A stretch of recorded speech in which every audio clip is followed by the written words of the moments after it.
All right, we're on. Hello. Hi, Roman. How are you? I'm doing all right. Maybe we should share with our audience what we're going to talk about here today. Yeah. So you guys are joining us right now for books with Bianca and Roman. I did my name first because of alliteration. I swear it's not because of narcissism. Um, but yeah. So, Roman, why Bianca and Roman? Why books with Bianca and Roman? Um, well, not only do we share that we both volunteer on this great campaign, we're also both employed at independent bookstores, and books are a very big part of our lives. So, on this day where we're trying to, it's the FEC deadline is tonight to get donations coming in for the campaign. We're just gonna talk about books a little bit and yeah, just have a good time. Yeah. So as Roman said, tonight is September 19th. I almost jumped us forward a month. It's September 19th, and it's the deadline for donations for campaigns. So if you have $5, if you can drop them at Jake4D6 on Venmo, um, that would be amazing. And you can also get a sticker if you write in the comments section. If you donate $5 and you write in the comments section sticker, you can get an awesome campaign sticker designed by one of our cool interns. But let's talk about books now. Roman, what's your favorite kind of book? I feel like we've never talked about our favorite books before. Yeah, I mean, this is really how you get to know somebody. Yeah, for sure. Like, I'm not gonna lie, like for school, we do a lot of serious readings and nonfiction stuff. So this summer, I've definitely jumped deep into nonfiction. I mean, Nonfiction. so Yeah. I don't know. Lately, I've been kind of. I feel like people look at me weird when I say it, but gotten into a lot of like apocalyptic novels, Really? Okay. worlds or infectious diseases. I don't know because it honestly takes my mind off how bad things are right now by Yeah. putting myself somewhere with these people who are surviving it. Like one of my favorite books I just read was Station 11 by Emily St. John Mandel, and yeah, it takes place after a flu wipes out half the world. So that's kind of what I've been into lately. I'm also trying to read. There's like this series called like The Last Interview with people who have passed away. Like Anthony Bourdain just had one. I don't know. It's an interesting series, and I like reading about people. What about you? Yeah. So I am a hardcore fantasy like buff, but I don't like high fantasy. I like more magical realism. So something that I sold today actually was The Ocean at the End of the Lane, which is my favorite. It's one of my top favorite books, but I love Neil Gaiman. And so if there are any Neil Gaiman fans in the chat, hello. He's a great author, and The Ocean at the End of the Lane is one of my annual October reads because it is so scary, but it's so good. And I like, this is a weird thing, but I like books that have a blue, like I feel like there's a blue color palette in Mhm. them, and that's one of those books. So I also read a lot of young adult books because I was previously a part of. Okay, good. I was like, I don't know how I'm going to feel about these young adult books. I was like, I don't know what I'm getting into here, but um, because I was in a young adult book club, and now I run that same book club. So yeah, I read a lot of young adult books. So the best book I read this summer was called The Mermaid, the Witch, and the Sea by Maggie Takuta Hall. And she's a local author from the Bay Area. She's from San Francisco. And her book, The Mermaid, the Witch, and the Sea, it fits that blue thing that I was talking about earlier. But it's also one of the most interesting kind of like out of the box fantasies that I've read. Yeah, I definitely feel what you're saying about a color palette. It definitely makes a difference to me because I don't know. Sometimes I'm more of like a light brown kind of color palette reader. Oh, okay. So what's your favorite light brown book then? That I'm trying to think of one I've read recently. Um, I don't know. I feel like there's a good amount of like those old time, Agatha Christie type books, Okay. that you could kind of put in that category, that I love to read. I was in a book club as well, but all of my fellow readers kind of dropped off it, which kind Oh of. no. But I kept reading, and one of the books was yeah, I'm looking at the chats right now, the comments. Yeah, the comments are flooding in right now. It looks like this is a popular subject. Fahrenheit 451 is definitely a light brown book in my opinion. Okay, yeah, I would agree that that's a light brown book. Maybe a bit red though because of the flames. Like, definitely feeling that. yeah. So when you're working at a small independent bookstore, Uh-huh. what's it? What would you say, like during this time of COVID? What's the vibes looked like? Like, how have you felt that like people are coming to read and supporting you guys during this time? Like what books? I would say so. The bookstore that I work at, we were in a spot of trouble recently, so we kind of put out a call to the community, and we were like, please come, um, you know, come order books with us because we can get well if you remember the company that indie booksellers don't really like was having trouble getting books to people, so people had to go back to their indies, but then also small businesses were struggling, so we were like, please, like, come support us, and we got this huge outpouring of support, and since then people have been coming in, and it's really weird because we have these like coronavirus restrictions, so people can't come in the store. I'm sure you guys have the same thing where it's like few people can come in the store, but like we've been getting good support out there. And I would say it's kind of a toss up between like your taste in pandemic reading and my taste in pandemic reading. Like I would classify myself as more of an escapist, but you seem to kind of like plunging yourself into that like really depressing stuff that is like, well, at least it's not this bad. And I would say that that's the same thing. It's the same thing with at my bookstore. It's people who are either like really plunging into that escapism, or people who are like, at least it's not this bad. Like I'm gonna read some more plague books now. Yeah, definitely. I mean, I just cracked open a book called Migrations. Oh yeah, I have seen that one. Yeah, it's about how climate change is just Yeah. ending the world. So it's the fun stuff. But I just gotta say, people say YA fiction, is for like 13-year-olds, 14-year-olds, but I still feel like a young adult, and I still, those books still have a lot of meaning for me. And I don't know, I don't trust anyone who's like, oh, I'm out of that phase. I'm like, no, you're not. Yeah, no. Come on. Who are you trying to impress right now? Exactly. Like you're reading. I know. Well, okay. So, what young adult stuff? I've had to read a lot of young adult stuff this summer because I'm sure you've heard of the Golden Poppy Award. Mhm. So, I was on a panel for that this year for the young adult stuff. So, I read a bunch of Californian authors who wrote young adult authors. What have you read that is a young adult book this summer? This summer, let me think. I'm if you look me glancing over, I have a pile of books over there. Yeah, are you looking at your book your bedside? Yeah, I'm trying to. I got they're a little spread out at the moment. Okay. I don't know if you could have heard that. That was me opening my closet. Yeah, this summer, I'm trying to think. What did I read most recently? Well, I reread The Hunger Games because I don't know. I had to read that for a class actually, so I just reread that too. Yeah. For a class. The taste is deep. Only immaculate vibes. So that was kind of the YA. There's this book called Tangerine by Edward Bluer that I read like 3 times a year because I just love the main character so much. So it's definitely probably one of my favorite books of all time. I'll have to check it out then. I haven't heard of it.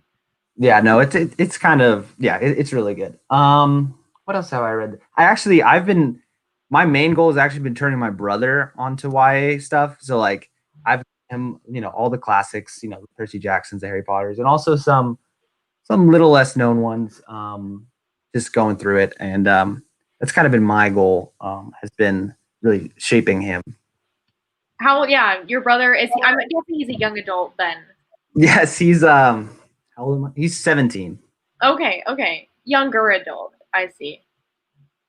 Yeah, no, I'm trying to think. I try to get my sister to read too. She also counts as the YA category. But if you think about it, I feel like we're younger adults too. So that's kind of a misleading topic, but I'm like teen books, you know. I'm not an adult. Like that. It's definitely not something there. No, yeah. I feel like that's an overstatement to say I'm an adult. But I did read some adult books this summer actually. I did so you were talking about some adult books you read. One that I read recently, what adult book did I read?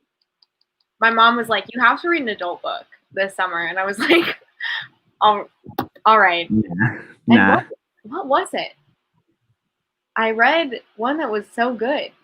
And I'm like blanking on it. I read this nonfiction one that was really good, and that was called Eat the Buddha, and that came out, and it was about Tibet because we love the history. But what? I'm trying to. I haven't. It's just. Do you guys have Cast at your store by Isabel Wilkerson?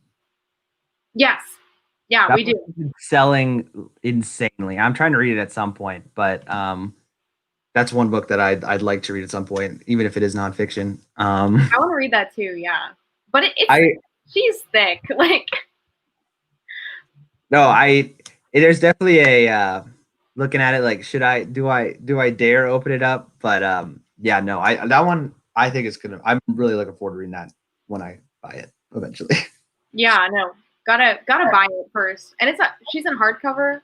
I don't know. Maybe I can snag an arc of her. So yeah, I think that's my favorite part of working at a bookstore is definitely the alleys that you get sent, different stuff like that. Just getting to take those home. And then my favorite thing is finding some mistakes in there and you're like, I knew this before you did.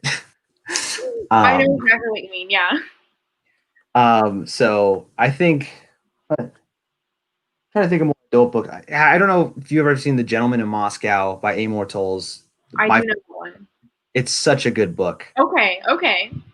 It's one of those books where like it's really hyped up. Yeah. So do I even want to read it? It's gonna it did not disappoint me. Like 100%. I really love that book. He just came out with a new short story for Independent Bookstore Day, which I read. I did see that. I remember selling the little things. Yeah, it was all right. It wasn't as good as Gentleman. Okay, it didn't hold up. Oh, that's too bad. I'm trying to think. Like, what was that adult book I read? I read it was so good.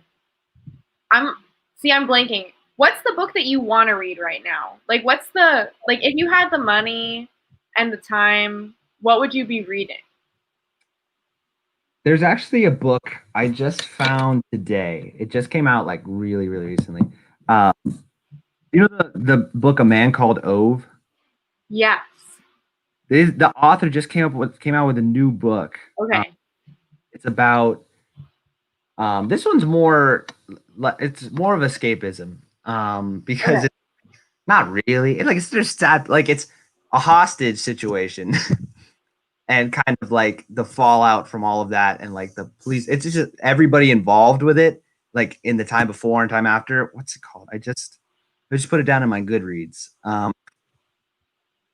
It's called Anxious People, which I I know that one. I'm one of Bachman.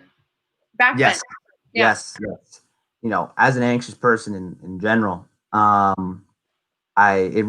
title resonated with me, and then I looked at it. This seems interesting. You're right. We do have to sit down and buy it at some point, but right now I've earmarked at least $5 going to Jake Tonko for San Jose 56. You're so right. It's like if I wasn't, you see, the money that I would be spending on books today, I'm going to be spending that on Jake Tonko because I believe in him, you know. And we were talking about. Let me just make a little metaphor here, since we're getting a little literary, shall we say? So, like indie bookstores, they need your help. They need consistent patronage to say. A lot of people are like, "Okay, are you out of the woods?" And I'm like, "We need consistent patronage all the time because, you know, that's just how it works." And it's the same with grassroots campaigns.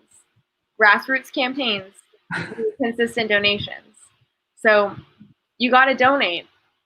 And today's the only day you can. Today's the last day you can donate to help Jake. Yeah, no, 100%. I'm glad we're getting joined by someone else right now. These are my sisters. Sienna, this is Sienna. Do you have a book that you want to buy? What's the book that you asked me to buy you recently?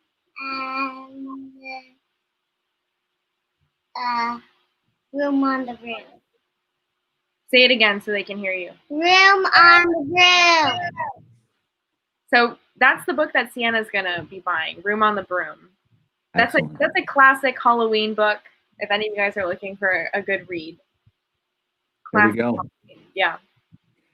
Yeah, and to carry that metaphor on further, Jake's whole campaign's been set up about not taking any corporate money, not going to the developers, and that's going to trickle down when we're able to keep our independent bookstores, our independent retailers open in San Jose when Jake wins. So definitely anyone who supports independent bookstores, Jake is the vote for you and for us. But I'd love to talk more about books. So I guess my question is, what is your favorite non-standard fiction on I'm trying to say cookbooks, stuff like that that's not necessarily standard reading. What's your favorite kind of book to read? I love reading cookbooks. I can cook a lick. I cannot, but I love reading them just because they're more often not really funny. The people who write them always try to have a good time with it. So I'm always down to read 50 pages of a cookbook, just be going through it because it's always funny. Is there anything like that for you? I'm trying to think. I like looking through adult science books. I cannot read them, but I've tried to read them. I just can't do it. But I like looking at them, and they have little charts and stuff. And then I'm sure you have this, but the boba book, that is a cookbook I will read. The boba book, it's created by the boba guys, the people that run boba guys. And it's they do the history of boba and all the and I like boba. So I was I'll read about this. But I'm trying to think if I have a specific genre of books that I would say it's adult science. I could never sit down and read a whole adult science book, but I will sit down and I'll look through it because I like trees. And I'm I'd like to think I'm well educated on this. Exactly. Yeah, I feel that. I'm also a baseball fan, so I'm always down to read one of those baseball history books. My bookstore doesn't have many sports books, and they're kind of hidden in the back corner. No sports book. We have a very small sports section. Yeah, it's a little unfortunate, but I can kind of go back there on my lunch break and be so I'm always down for some of those too. I got a question for you. Okay. What is the weirdest book request you've ever gotten working at a bookstore? The weirdest book request. Okay. Do you have one in mind? I need to think first. I do. I do. Okay, go ahead. You want me to go ahead? Okay. The one I'm thinking of, someone called in the other day, called an order for a book on marinara sauce. And I was like, okay, I'm looking up Italian cooking, different stuff like that. And he's like, no, just the marinara sauce. I'm like, okay, let me that's really narrowing it down. Marinara, it's not that hard to, it's just it's the standard. He's like, no, I want the good stuff. I'm like it has to only be about marinara sauce. Exclusively. So I'm so I finally found one. You found one. So it exists. It existed, but it was $50, and I'm like, sir, I'm not trying to cheat. I'm not trying to cheap you out here. This is $50, and he was like, yes. And I'm like, okay. So I end up shipping it to him because he couldn't come down. But the weirdest part was I love the post office. I think we should all support the post office. Definitely another thing. But the funny thing was they it was supposed to go to Walnut Creek. They sent it from San Francisco down to LA, over to New Jersey, back to San Francisco, and then to Walnut Creek. And he eventually finally got his marinara book. And I'd love to come over to his house for dinner sometime. Yeah, I mean, he's gonna be really educated on that better be the best marinara sauce. If it's not, like, is he gonna come ask for his money back? Because like that's a lot of investment for one type of sauce. I would say the most. I can't think of like weird.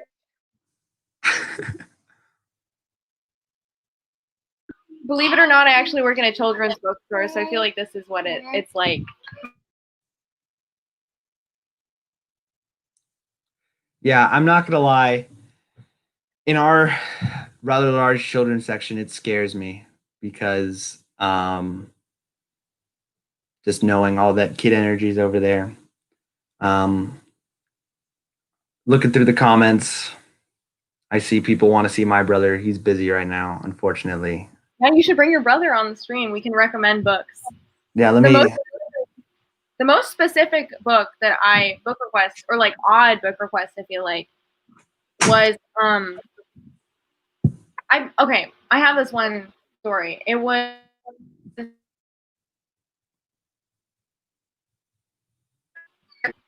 that it was a real book. They knew what it was, but they couldn't remember like what it was called. And they said, I want a book where the horses move. And I was like first it took me aback for a second. I was like, the horses move? Like, what does that mean? And I was like, a pop-up book? Like, is it one of those books where you like pull something and the horses move across the page? And I was like, sir, we do not have anything like that. And it turned out to be this book called Gallop, which I don't know, I'm sure you might have seen it before, but it's actually a holographic book. So you turn the pages, and as you like, and it's a weird book. So like, you know how most books are like this, and this, and you open it. This one is like this, and you open it like that, and the horses move across the page. And the thing is, I happen to own this book too. I was baffled. I spent like an hour trying to look for this book for this man, and I could not figure out what it was.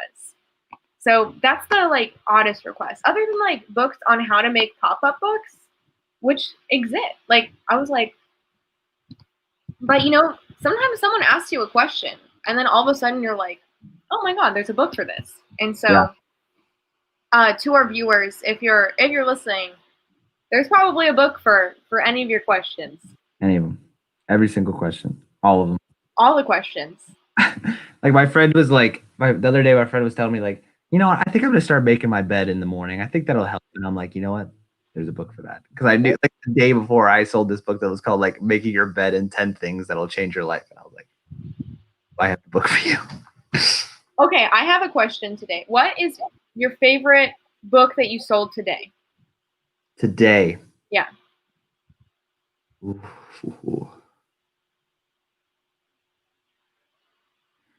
Do you have an answer already? I have one kind of lined up. My favorite book that I sold today is called Tiny Feet Between the Mountain. And it's a picture book, and it's based on like a Korean fable. But it's one of the most beautifully illustrated picture books I have ever seen. It's like, I don't even know what the medium is, but this tiger swallows the sun, and he's engulfed in flames, but it's like the most beautiful thing ever. And I sold that like 4 times today. So that's my favorite book that I sold today. That's a good one. Try to think off the top of my head what a good one to sell was. I worship at the throne of Dogman, so I was selling a lot of Dogman today. Yes. So those always make me happy when those go. We stand Dogman. We stand. It's more that there's one that disappointed me today because this person comes up and asks for this. Really, he's asking for he's like, can I get a nonfiction book by someone not very famous that would make me feel things. And I'm like, wow, you're really giving me nothing to work with. So I'm going to find stuff.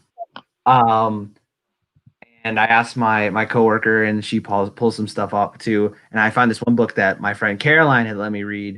It was called How to Do Nothing by Jenny Odell. And Oh, I so think I know that one, yeah. I bring them all up, and there's a bunch of options, but I'm like pushing this one. I'm like, and he's like, oh yeah, he looks through it, and I was like, oh, okay, I'm not gonna get this one, and I'm like, I'm just gonna go cry. I was, and I'm like telling him how good it is. I'm like, it's a quick read. Her words are so cool. And yeah, no, there was nothing doing there. It didn't happen. He did buy a book, which I'm happy he bought one, but I felt like I had nothing to do with it. So it's always sad when you like dump your heart and soul into like you're selling this one book and you're like, hey, I love this book. Or like I have one time it was like Christmas time and someone was shopping for their daughter or something and they were like, okay, what are some books? And I was like, here are my 2 favorite books. And so they liked one of them and came back and bought the whole rest of the series. But the other one, this is like my number one favorite book. And they were like, yeah, you recommended this other one and she didn't really like it. And I was like, oh. and you're like, cool, all right. No, like at least you like at least it was the other. Like we got like 50-50, but I was just like, you know that feeling where it's like someone's like, yeah. I feel that happens to me a lot with like middle readers. So like someone will be like, yeah, I got this. I have a 10, 11-year-old, especially if it's a 10, 11-year-old boy, because I still feel like that. Oh, okay, you relate. So I go and I'm pulling. There's this one book called The Alchemist, which I loved. It had a great series. Spy School, another one I really liked. I'm pulling out the classics. Like I am doing work. I bring them out. And they're like, look at the back. They're like, no, I don't think this is my son's cup of tea. And I'm like, are you sure? Yeah. And then I like have to move them all back. And then I'll get then I'll bring out like, I don't know, Harry Potter or something. And they're like, yeah. And I'm like, you're trying to just give them an indie read. And I'm trying to give them something fun. Yeah. Like, different. And then they just don't. They just don't take it. I know what you mean. Yeah. I'm Speaking about go ahead. Go. Oh, no, you go. Middle grade readers are like the hardest for me too. Like I have an idea, but it's always kind of I'm like maybe like every time I put a book in like a middle grade reader's hands, I'm like you might like because it's also the like grading system. People will be like, what grade is this for?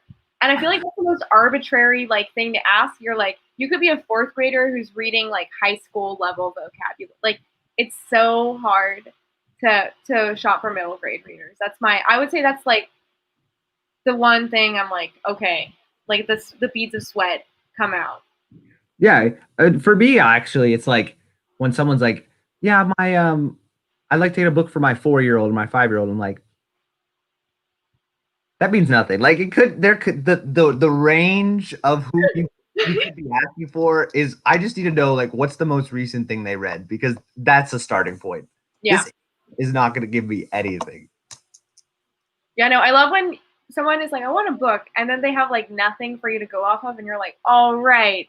I feel like I'm like a cowboy in like a gunslinger movie. Like I bust open the saloon doors. I'm like, alrighty, like here we go. No. My favorite is when they're like, I have a birthday in like 20 minutes. I'm like, listen, this is on you, man. Like you're the one who forgot. Like you're gonna get the best I can give you.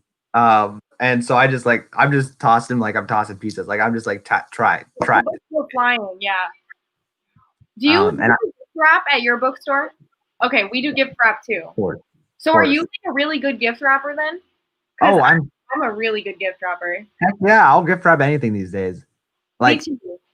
The thing is though, I mean rectangles and squares, a pro. Like it takes me less than a minute at this point. But then there's gonna be like those like weirdly circular books and stuff like that, especially the kids section that they give me, and I'm like, or did I? Can you? Yeah. And I'm like, no, I can put it in a bag. And they're like, no, can you wrap it? I'm like, on it, and that takes me at least minutes because I'm just like, I got it. I'm doing the best I can here. So we sell toys too. So we get like some weird toys going on. There's some weird rapping stuff that happen, but you know what? I used to be like stressed when I saw those things. Like I started out as a gift wrapper, and then I worked my way up to bookseller, and the sweat like just engulfed me. Like I would see like the baseball bat that someone wanted me to wrap, and I was like, but now I see those things, and I'm like, a challenge. Yeah, I honestly, for me, it's because I went to this bookstore when I was a kid, right? Same, yeah. I remember, like, and I would get gifts from there sometimes too. And I remember, I'm like, this is the best gift wrap I've ever seen. Like, these are pros doing it. Then I started doing it, and I'm like, were they all just messing around? Like, was this how it was the whole time? I know exactly what you mean. It looks so good. Like as a child, I was like, yes. I know. This is what perfection looks like. Yes. And like, yeah, no, it's so good. Okay, wait. I have another question for you. So you have a children's section, yeah? Yeah. As a young adult, what is one picture book that you think your fellow young adults should read? A picture book. Yeah. Like what is a picture book that you're like, everyone should read this in their like late teens, early 20s? Do you have an answer? I'm thinking about it. I have a bunch that I think of, but my first one would be Miss Rumphius by Barbara Cooney. I've never read it, but I know exactly what you're talking about. Okay, so you should. I remember my kindergarten teacher reading it to me, and then I saw it in the store, and it's an old book. So I was like, okay, I'm gonna read this because I forgot what it's about. And basically, it's the story of this woman who has 3 goals in life. I can't remember what the first goal was, but the second goal was to see the world, and the third goal was to make the world more beautiful. Mm-hmm. And it's just about like her living a really simple life, but one that is like just putting goodness out into the world. And I think that it's really hard, especially in the age of social media, where it feels like you have to do something really big all the time. But like you don't have to do something that big. Your goals can be that simple, just to make the world more beautiful. And I think if everyone went around with that attitude, the world would be a really beautiful place. Yeah. I have my answer. It took me a little second, Okay. but called "How Full Is Your Bucket?" I don't know if you've seen this. And it's just kind of talking about how like the difference everyone can make like in each other's days just by filling up their bucket and like giving people a compliment and stuff like that. I don't know. I feel like it honestly hits harder now than it did when I was a kid. It's something that my parents read to me, and I think definitely during COVID, especially when we've all for a long time we were just sitting at home doing by ourselves. And now we're back at work and seeing people throughout the day, which is nice. It can really affect you when a customer's rude to you, or we're making a phone call for Jake and someone hangs up on you or says something mean, and you're like, I'm just doing my job, man. Yeah. And so, but then on the other side of it, when your coworker compliments you, when you have a nice phone call, when you have a nice customer telling them how appreciative you are that you found a book for them, it really makes a difference. And so I think that book's definitely one I try to recommend to everybody. It's a really nice sentiment. And it also makes me think of, what we're doing right now. And like, it's a bit more of a direct thing, but like filling up Jake's bucket perhaps by donating to his campaign tonight, because it's the donation deadline, as we've been saying. And, your bucket becomes fuller the more that you fill other people's buckets up. It's, that positive feedback loop. And it's the same thing with making the world more beautiful. You have your personal power to vote. And when you vote, are you voting to make the world more beautiful and make it a better place, or are you doing something different? And it's just something to think about, and that's why I love books. Oh, 100%. I I definitely. So I only started working there this summer, and I definitely feel, especially during college, like I'm gonna be a junior this coming year, so I've had 4 semesters under my belt, and I definitely stopped reading for fun because you have all these reading stuff for class. You're just going, going, going. At the end of the day, you don't want to read more. Like you just want to go hang out with your friends or just scroll on your phone and different stuff like that. So I kind of lost what it means to both learn lessons out of what you're reading and not just this is what this country did to this country. I'm a government major, so international relations stuff. But also just like putting yourself in a different place, honestly a better place most of the time, where you can kind of just learn a lot about yourself and what you value. And that's something that I was definitely missing out on for a long time. And that's Yeah. No, I 100% feel that as well. It's like being able to see the world through someone else's eyes for just a bit each day makes you see things so differently because it takes yourself out of your own narrow perspective and broadens it a little bit, like through each book you read. Whether that's a picture book, a middle grade reader, a young adult novel, or an adult novel, like they all have something of value to give because it's the words of another person. And I think especially during this time when we're all so isolated, it's, you know, that's your social interaction is like living vicariously through this fictional character or non-fictional character's life. Yeah, I actually think one thing you were saying earlier about how you're reading all those books by Bay Area authors and California authors. That's never something I've really focused on, but I think that'd be interesting because you know people who have the same lived experience with you. It definitely makes a difference when you're when it's somebody that you can understand, or they've been in that same situation. Um, I think that's something I really want to look more into. Is definitely the what's it called, the local authors type stuff. Yeah, there's some really good. I can hit you up with some recs right now. We can start talking. So this other book, the other book that I absolutely loved, and I was just talking to some coworkers today, and I was like, "Where is she from?" And the author is Tracy Chi, but the book is called "We Are Not Free," and it was released last week. And it's 14 different perspectives of Japanese American teens during the Japanese internment.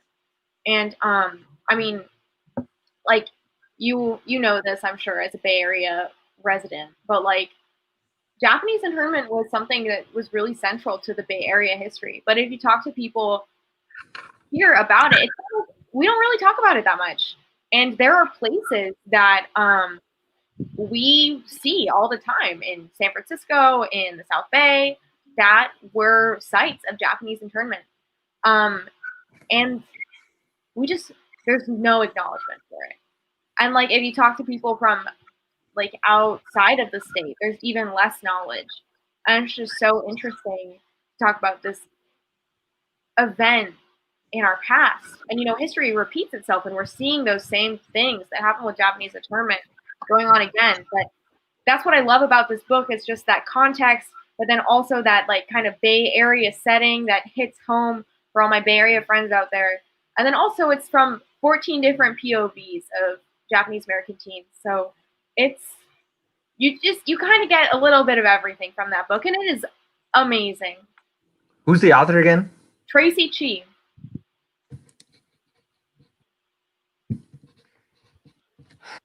No, definitely. I think those are the important narratives to be reading, especially now, because, like you said, history's repeating itself, and I don't know. We don't have to get into something that makes me upset, but yeah. Well, it's making me think of, I'm sure at the beginning of the summer, there was throughout this whole summer, really, there's been about 10 titles that have dominated the bestsellers list. And how did your bookstore cope with, that? Because, I mean, we had like shortages and surges all the time with, those books that have been selling all summer. So what's Yeah, for sure. Yeah, I mean, so definitely, in June especially, after George Floyd was murdered and there was a lot of protests and the Black Lives Matter movement was, back in public conscious. We definitely had an uptick in, you know, especially children's books because people were starting to realize like it's not a nature thing. Well, I guess part of it is, but a lot of it is a nurture thing. So, books like Anti-Racist Baby and A is for Activist and all those kind of books Yeah. were definitely coming in. And like you said, they were all on back order for like the longest time because everybody was reading through it.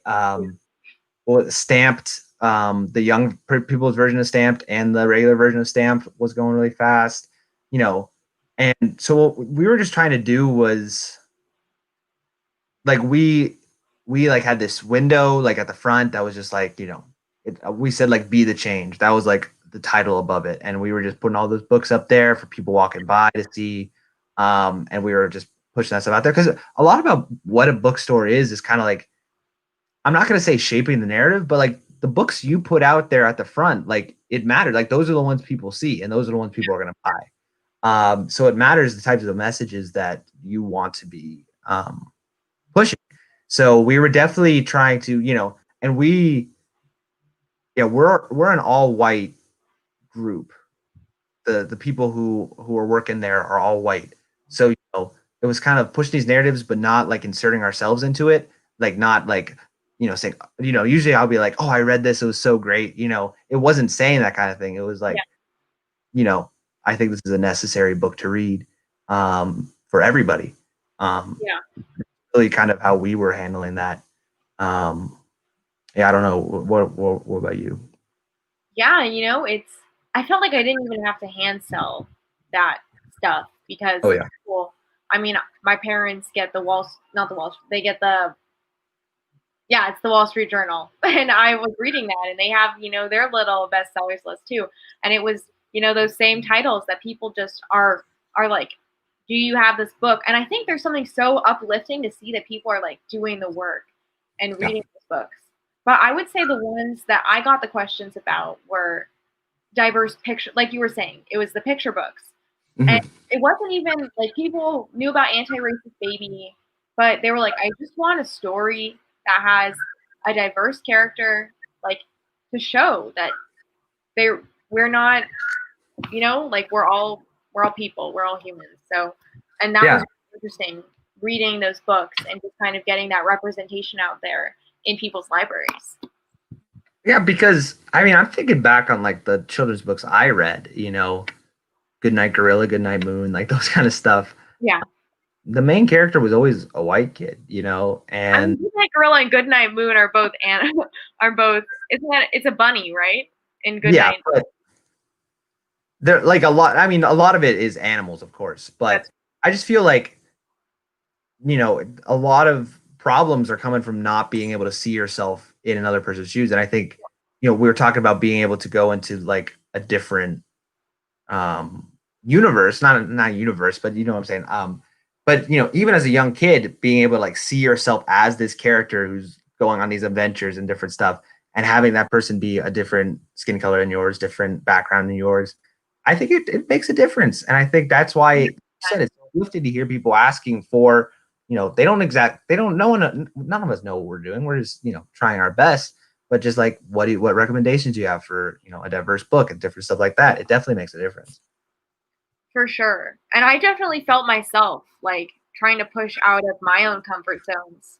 It's hard, with this pandemic because they're like, I want to read something that, like me personally, I'm like, I want to read something that makes me feel better because I feel so bad all the time. But at the same time, there's a lot of other things going on. And it's like, but we also have to challenge the status quo. And I think that the best place to start doing that is in your reading because that's kind of where your brain, you then go and act upon your thoughts and all that stuff. So yeah, one of the most interesting things was for us was like the uptick in people, buying James Baldwin and Toni Morrison and these people. These are not new books. They weren't even, publishers weren't even like trying to rebrand them or something like that. Like it was just putting your brain there, stuff like by Angela Davis and different stuff like that. Like you said, it starts with yourself and what what you know, and that's how you can learn more stuff. Like that was really cool to see too. Like we would just put some James Baldwin at the front of the store every day, and by the end of the day it would be gone because people wanted to read his essays, but even his fiction too, just because that's he had stuff to say in all of his words. And yeah. Yeah, I know. His writing is just so good too. Oh my god. His prose, man. I'm like, I've heard people tell me like, oh, I didn't really like his writing that much. I'm like, did we read the same book? Like it's so interesting. I don't know. yeah, I don't know. Same with Toni Morrison. You're like reading this stuff and you're like, it's just so overwhelmingly beautiful. And yeah, no, that's it. I could go on, but this would be a long live stream if we kept talking about that. Yeah. Yeah, I mean, I definitely think,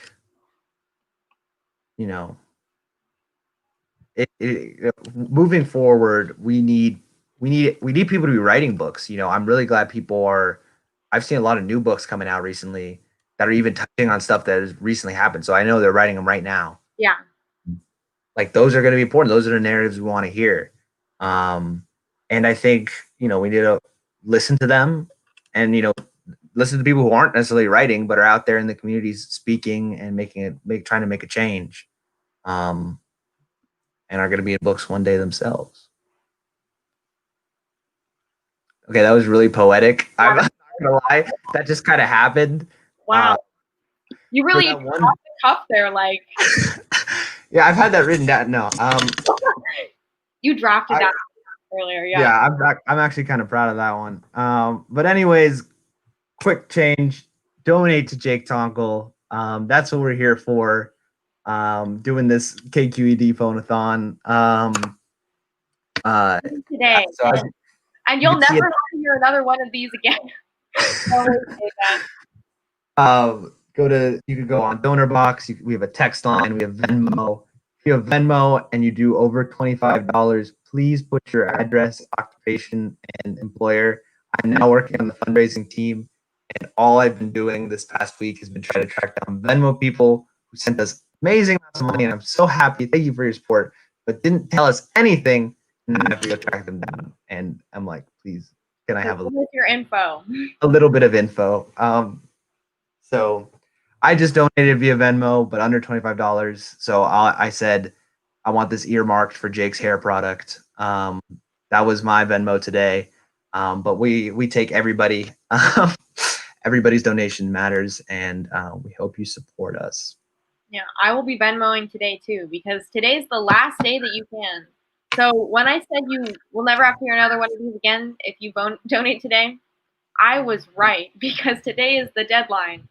So please help us out. We've been talking about indie bookstores today, changing perspectives. I think Jake Tonkel's got all of those. He's got that grassroots campaign. We've got that paradigm shift coming on. We've got all the good stuff. Yeah, I agree. Definitely support Jake. We have such a cool team too. Hopefully everyone's been watching the streams throughout the day. I know I'm going to be going back and watching some of them. Yeah, got to learn some new skills. Am I right? I mean, I was watching. I'm not 21, so I've never drank alcohol before in my life. Oh yeah. And Jake Tonkel's campaign does not support underage drinking. But John was teaching, wine tasting. I'm like watching, I'm like, wow, this is really cool.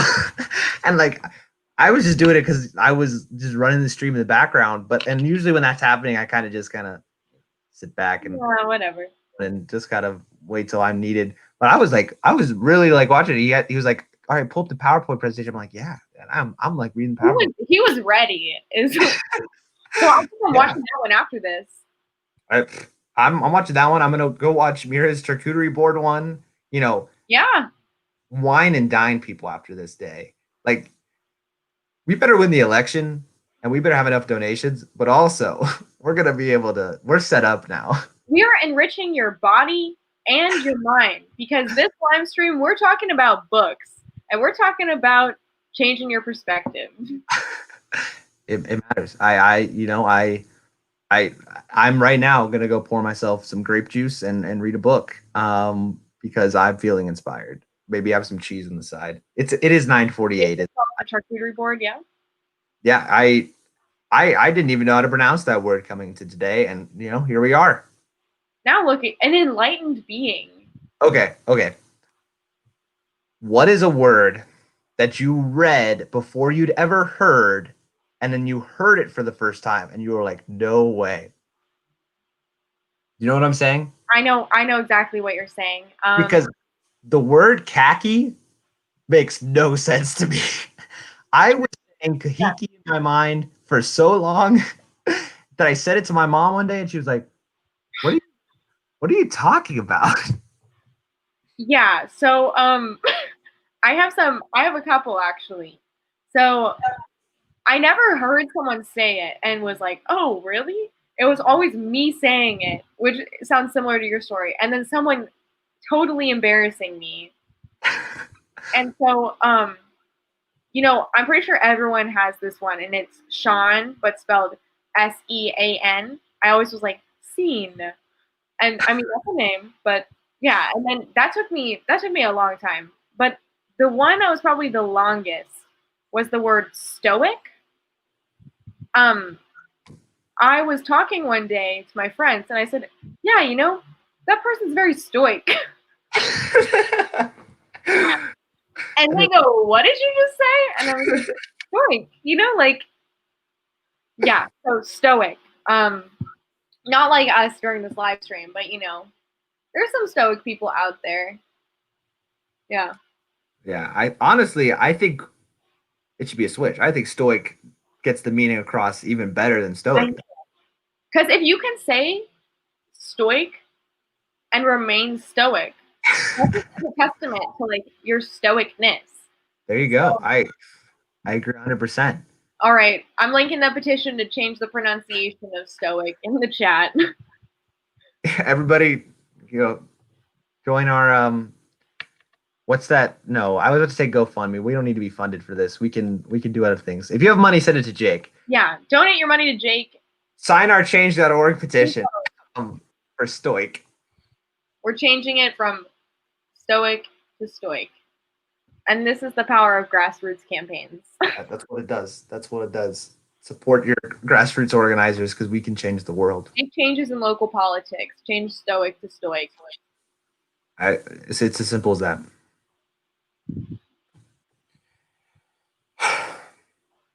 Anything else? Any more bookie type things to talk about? I think.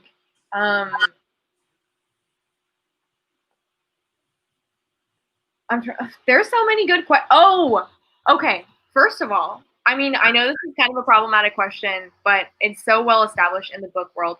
What is your Hogwarts house? Tough one. It's a tough one. Tough one, yeah. It's a tough one because I know what I am, but I don't. I'm a Ravenclaw. Okay. Okay. I try every day to be a Gryffindor, but I think the harder I try to be a Gryffindor, the more of a Hufflepuff I become. So I just kind of stay in my Ravenclaw area. That's where I'm. That's where I sit. That's the best answer to that question. As two indie booksellers, I think it is very fitting that we are both Ravenclaws. But up until this moment, I was like, every time I took the quiz, I was a Hufflepuff. And then I reread the book series and I retook the quiz and I got Ravenclaw. And I was like, no, what am I? And my friends told me, you read too much to be anything but a Ravenclaw. And I was like, okay. So that's fair. That's a really fair response to that. But I really feel in my deepest of hearts, like I am more of a Luna Ravenclaw than the other Ravenclaws. Like I feel like I have a little bit of whimsy. Another one I had no idea how to pronounce before I heard someone say it. Yeah. I feel like I have a little bit of that, and that's not really like the Ravenclaw necessary brand, but I think that makes me come to terms with being okay with it. Yeah, I think that's fitting. That's very fitting. I think you have the best answer to that question I've ever heard. I always use that's a really good icebreaker for your book people. Okay, my second question that I came up with What is a book character that you personally identify with, past or present?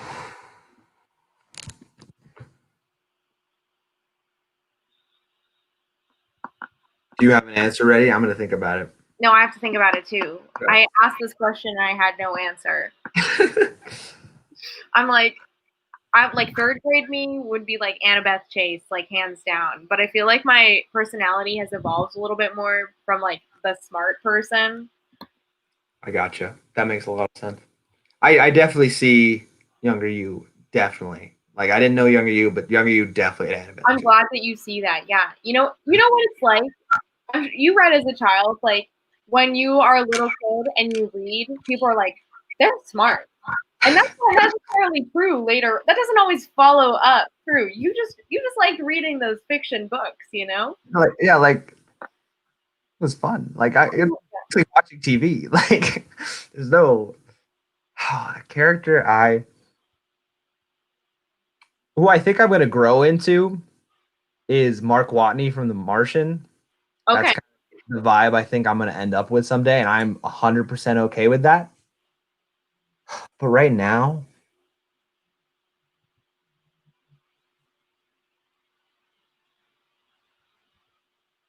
all right, there's this book series called the Enemy book series. It's a British book series by Charlie Higson about Oh, I know it. It's zombies. it's zombies, exactly. Um, one of my favorite book series of all time. Okay, yeah. Who dies really early in the books, like I'm talking like the first half of the first book, but he's always stuck with me.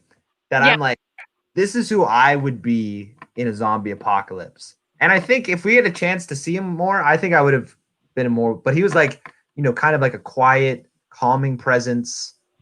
Everybody kind of people looked to. He wasn't necessarily the number one guy, but people respected and was there. And then he died. But in those brief moments, he meant a lot to me. Those brief moments that stuck with you. All right, I think I have my answer. So right now, I'm going to say Gansey from the Raven Boys. Have you read the Raven Boys? No. That's like my favorite. It's pretty close to the number one spot. And the reason I say that, first of all, it's my favorite book series, so how can I not? But Gansey, I think he's super pretentious.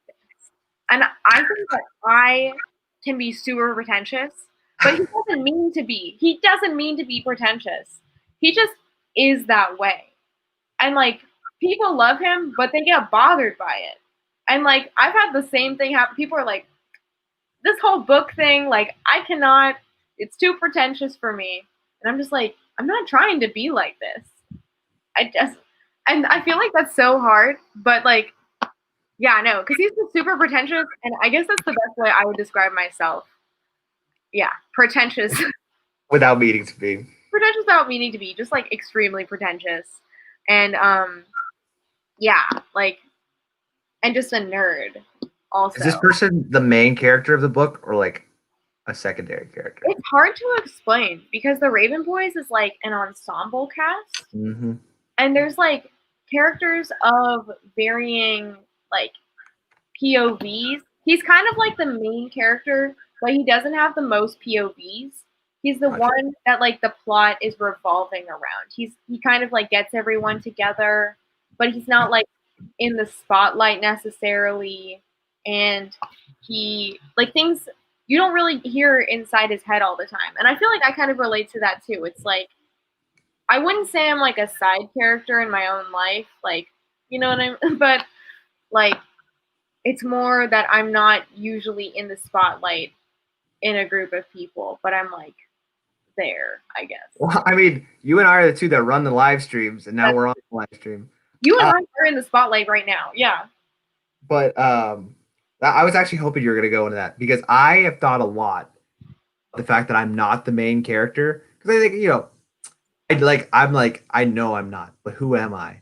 And I've figured out that I am like the like wisecracking sidekick who has a Tumblr fandom and is more beloved than the main character, and like isn't really nothing special, but he's kind of like can I come too when they're going on an adventure and they're like, okay, so he's like the last addition onto the adventure, but I'm there. I'm in there. I totally see that.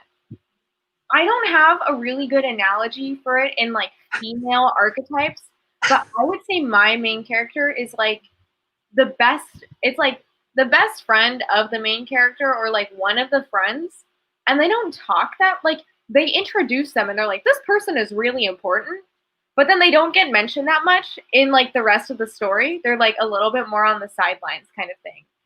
The best analogy I have for it that is like a commonly known character would be Jason Grace. They're like, yeah, Jason is like, they're like, we're telling you, Jason is an important character. And then you're like, where is that? And that's how I would describe it. Okay.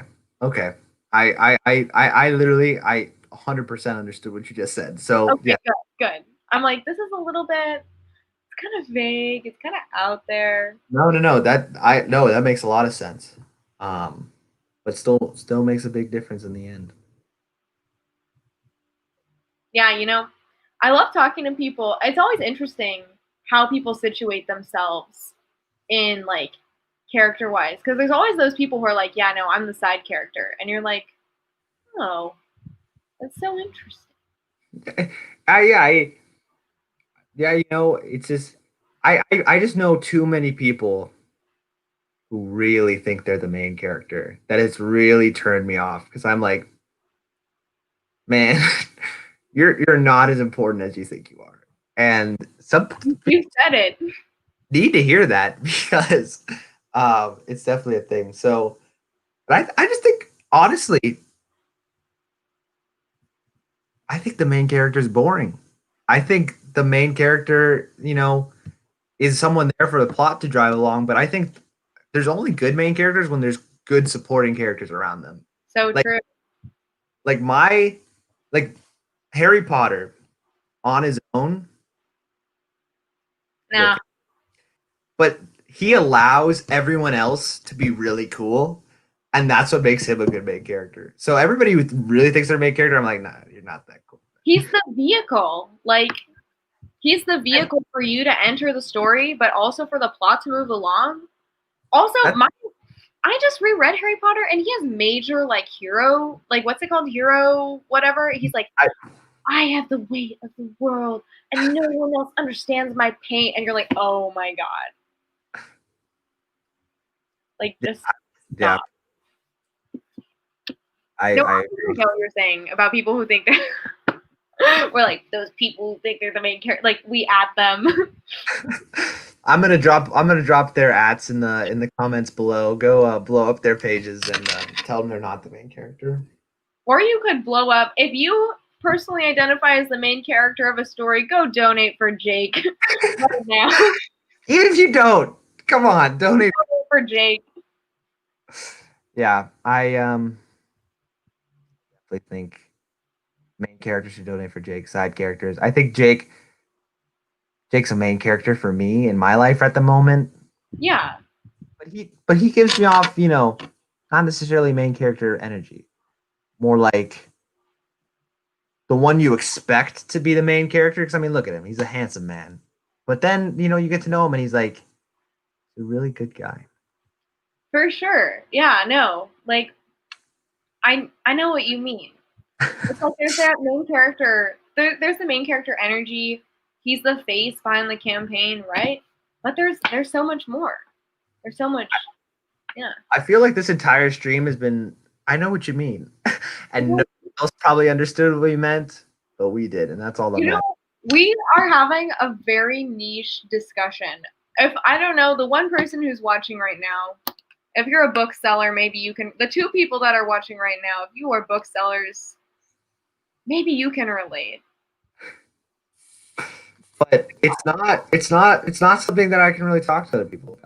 No, it's a very niche experience, I would say, because especially the indie bookstore life, like there's so few of them, and then like, so you can't.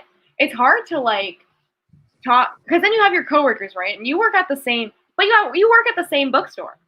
Yeah. So it's like it's not that different, but it's interesting to see that there's like a universal indie bookseller experience.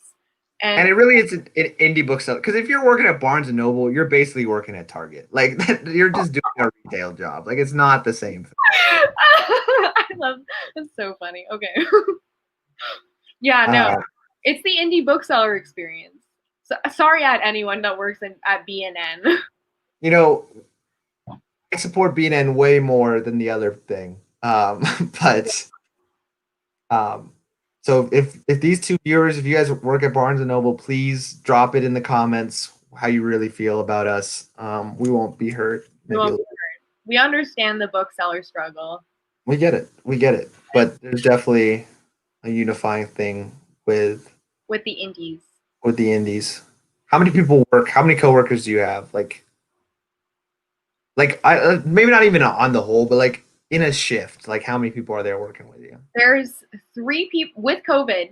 There's going to be 2 to 3 people on the floor, and then 2 to 3 people in the back. Oh, that's great. Phones and curbside. What does your sales floor look like? Well, it depends on the day, because we just really have sometimes it'll just be 2 of us, but we'd have no one in the store right now. It's all curbside and outdoor browsing, so we like push out all these tables and cabinet and cool stuff with books on them, and we push those out and people can browse and look at them, and then we have like a table in the doorway, so like one person can be standing there.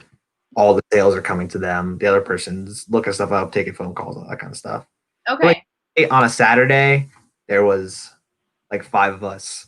Because honestly, the toughest part is like they're still getting shipments and stuff in, and like so 2 of my coworkers are just in the back like labeling Scholastic books like for hours today while we were in the front. I underestimate. So on a weekday, you're gonna have our receiving person, our ordering person, 2 people on the phones in the back, minimally. Then we've got 2 people on the floor because we're open. So we've got a lot of staff because there's a lot of moving parts going on. You have to like process online orders, and then we have someone receiving stuff and like our bookstore, we were not an online bookstore before all this. Like not at all. Like we had online ordering, but like it was minimal. I know what you mean. So we call like the period between like April and June the dark times, because like no one is sure what happened there. Like no one knows how we survived that time because we had no idea what we were doing. Like the amount of books we lost or double ordered, insane. Just we had no idea what we were doing. It was crazy. I know what you mean. It seemed like things just kind of like fell apart for a minute. It was like, but I mean, honestly, it was really awesome that like the customers were so like willing to support their indie bookstore, that they were like, yeah, and because you're just running around like, oh my God, where is that book? Yeah. I hate like, do you ever try and find a book and it's just like not there? Like your inventory says you have it, but it is not there. Our inventory is so off right now. It's unbelievably bad. Yeah. My boss is always like, you guys are going to start hand inventorying, like going through and checking. And we're like, yeah, we're going to do that. Never. We don't want to even begin because there's so much. It's so bad at the moment. I feel that. Yeah, no, it's just like, I don't know how it happens, but every once in a while, like it'll be like, okay, so we have this book. Like it'll be like a button doesn't get pushed. And I mean, like, it's so, you're like, okay, there's like 3 of them lying around here. Where are they? I know you're somewhere. Especially like sometimes if it's like one, you're like, okay, we messed up. It was sold. It just didn't go through. There'll be like 2 or 3, and you're like, where are you? Where are they? Yeah. Oh my goodness. Or I never want to tell someone we have a book until I look it up, because you don't really know. But I swore we had 3 copies of Magic Misfits yesterday. I'm working 5 days a week. I was in here yesterday. We had 3 more copies of Magic Misfits by Neil Patrick Harris. Like I will grab that for you. I go over there, and it's gone. Nowhere to find. Where did it go? And my coworker's like, yeah, you know what? We just sold like the last, and I was like, I was so confidently was like, yes, we have it, and we didn't have it, and I was like, ah. Yeah, that's the worst because like, so we don't have anyone inside, so we kind of just go look for it. So this guy comes up and asks for a specific book. I forgot what the book title was, and I'm like, I look in the inventory and it says we have one. I'm like, we got it, sir. It's like an obscure book. It would take time to. I'm like, I'm just gonna go grab it. 5 minutes later, I'm like just staring there at the exact spot it's supposed to be, and it's just literally there's like an empty spot where the book was. It's not even like there's two, like there was literally an empty spot. I'm looking at it. I'm like, where'd it go? Did it walk away? Where did it go? And I had to come back at like, it's always funny to come back not when you don't have it. Cause you feel like a little kid, like, I'm sorry, sir, we just don't have it. And they're like, what happened? I'm like, I don't know what you want me to do. I can't sell you this. If I had this, it would be yours already. Like, I just don't have it on me. You're like, believe me, there's nothing more that I want in this world than to give you this book. And I don't have, like, I know, Roman, it sounds like you and I have got to start like a YouTube channel that's just like booksellers. And we just like we tell like little anecdotes, and it's like, this is what I did at work. Because I used to like, I would come home from school, or no, I would come home from work and I would go to school, and I would tell my friends, like, here's a little story from the bookstore today. And it would be like my little dinner stories when I was at school. It was really fun. And there's this book called Diary of a Bookseller. That's a memoir of this guy in Australia. I'm sure you've seen it. Yeah. And you're like, it's just such an interesting little niche of the world. So it's great talking to you about it. Yeah. My boss has been trying to get me to watch a TV show that's set in a bookstore, and she's like, "You'd love it. I swear." Is it You? What's it called? Is it You? No, okay, not that one. Okay. When I told people I worked at a bookstore, they were like, have you seen You? I know. That's no. I've never watched it, but I know the main premise. No, so I told people that I work in a bookstore, and everyone's like, have you seen You? And I'm like, no, I haven't. And they're like, oh, yeah, he works in a bookstore. Like, people will ask me, like, they're not like, are you a murderer? But they're like, the guy You is a murderer. Like, what are you trying to say here? Finish that sentence. What do you think? What do you think's going on in this? What? But yeah, no, I feel like that one has kind of given, it's like a little weird the way that You is. But what's the show you're talking about? I don't remember. I had it written down. I have it written down somewhere, and I'll watch it eventually once I finish watching Avatar: The Last Airbender. I love Avatar. So I'm gonna get on that at some point.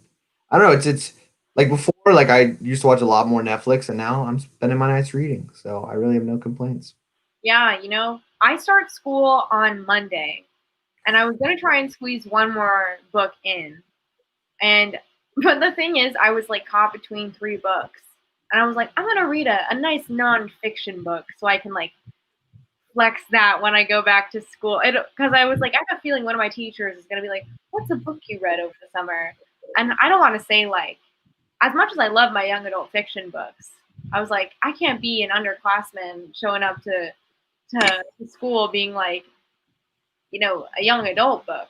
So I was like, I'm going to read The History of the World in 7 Glasses, which is a really well-written history book, but I did not have the bandwidth to finish it in the time that I gave myself. So that was a bold choice. It was a really bold choice.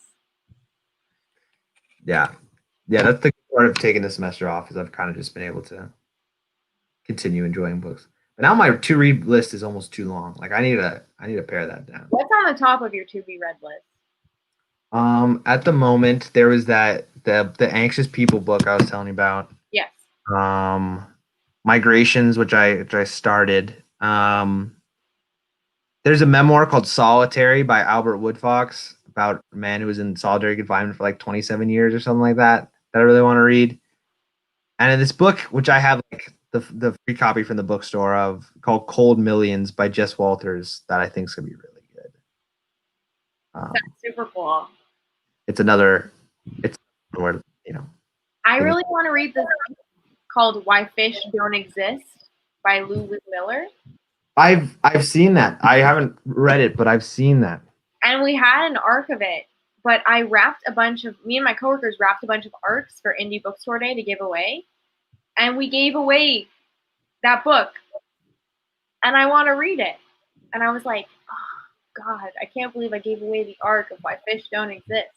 I want to read that. And I want to read Pachinko. That's like the other book I really want to read. That one, it's not on my list at the moment, but it's one I want to read. I also want to read a Paragon by Colin McCann, but I need to find a way to get that at some point. Yeah, I feel like half the struggle of like wanting to read books is like, so you have the books that you have, and you're like, I should read those. But then you see other books and you want to read them, but you also want to obtain them. And it's like that double struggle right there. It's rough. It's rough in these streets. But we do the best we can. We make do. I think I will be able to get that book after tonight, because tonight is the deadline to donate. I don't know who I'm talking. We have no viewers No one here. I'm talking to, but vote if you're watching this later. Vote for Jake Tonkel. Vote for Jake Tonkel and donate. And right after you donated money, that leftover money you have, take it to your indie bookstore. Read a book. Open a book. Open your mind. This should be the thumbnail for this. Roman, you get a book. We'll be like, this is just a random book that I have lying around too. I want to read this book as well. The camera. Between Shades, interesting. If you haven't read anything by Ruta Sepetys, she's really good. Get on it. Yeah. Well, we've been on here for an hour and 15 minutes. Wow. Who knew? Who knew that talking about books would take... I have a feeling that this conversation has just begun. I agree. Just like the Jake's campaign, really, Exactly. Just taking off after today. Mm-hmm. Just donating at midnight. All right. I think we can end the broadcast now. Thank you to all our loyal viewers. Everyone's still here. All the people who stopped commenting an hour ago. All you guys who have stuck on to the very end, thank you for watching. Thank you for supporting Jake. Thank you for supporting indie bookstores and indie booksellers. We love that. Thank you. Comment your Hogwarts house below. Like and smash that like and subscribe button. All right.